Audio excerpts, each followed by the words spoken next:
Ajo ka qenë e rëndësishme edhe në aspektin e shëndetit ekonomik, pasi kemi hedhur një tjetër hap të rëndësishëm në drejtim të sovranitetit energjetik, duke fuqizuar kështu themelet e ekonomisë dhe duke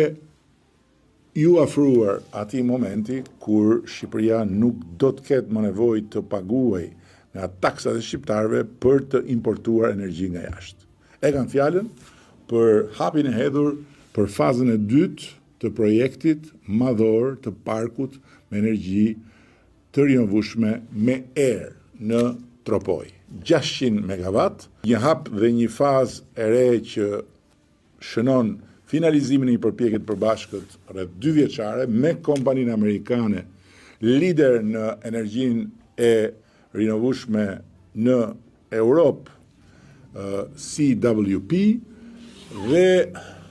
në këtë mënyrë fal një procesi parapërgatitor që është faktikisht më i shkurtër se vetë procesi i ndërtimit, kam bindjen se në një kohë 12 muaj punë pa llogaritur periudhat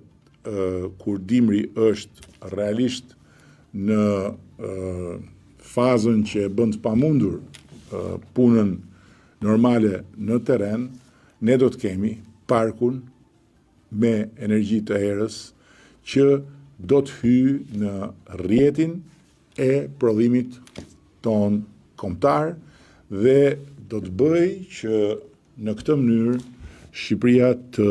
thellojë diversifikimin e portofolit vet energjetik.